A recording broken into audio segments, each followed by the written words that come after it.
Hello guys, shopping போகலாமா? சஞ்சு ஸ்டொமக்கில் இருக்கும்போது 7 to 8 மந்த்லேயே எங்கள் 2 பேருக்கும் தேவையான மோஸ்ட் ஆஃப் த திங்ஸ் நான் ஷாப்பிங் பண்ணிட்டேன். ஃபர்ஸ்ட் ப்ரெக்னென்சியில் ஸோ ரொம்ப எக்ஸைட்மெண்ட்டாக பண்ணியாச்சு. ஆனால் இந்த ப்ரெக்னென்சியில் ஆல்மோஸ்ட் 8 முடியும் போது தான் எனக்கான ஷாப்பிங்கே பண்ண போயிருந்தோம். ARRSல ஃபீடிங் நைட்டிஸ் ஜிப்பு கொஞ்சம் லாங்காக இருக்கும். நியூ மாமுக்கு ரொம்ப கம்ஃபர்டபுள், குவாலிட்டி வைஸ் ஓகே தான், பட் அந்த ஜிப்புக்காக எடுக்கலாம். ஃபீடிங் குர்த்திஸ் குவாலிட்டி சூப்பராக இருக்கும். குர்த்திஸும் நைட்டிஸும் தான் அன்னைக்கு எனக்காக நான் எடுத்தேன். பேபிக்கு இன்னுமே ஷாப்பிங் ஸ்டார்ட் பண்ணியிருந்திருக்குல, ஏன்னா மோஸ்ட் ஆஃப் த திங்ஸ் சஞ்சோடதே நான் சேவ் பண்ணி வச்சிருக்கேன். ஸோ பாப்பாக்கு செலக்டடா மினிமலா இருக்கிறது வாங்கினா போதும்னு சொல்லிட்டு அன்னைக்கு ஷாப்பிங் அவாய்ட் பண்ணிட்டோம். சஞ்சுக்கு ட்ரெஸ் எடுக்கலாம்னு சொல்லிட்டு பேபி செக்ஷனுக்கு போனது தப்பா போச்சு.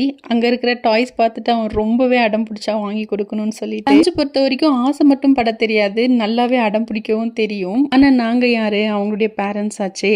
அங்க இருந்தது ரொம்பவே எக்ஸ்பென்சிவா இருந்ததுனால வேற ஷாப்ல போயிட்டு வாங்கி கொடுத்தோம். ஃபைனலா பிரியாணி வாங்கிட்டு வீட்டுக்கு கிளம்பிட்டோம்.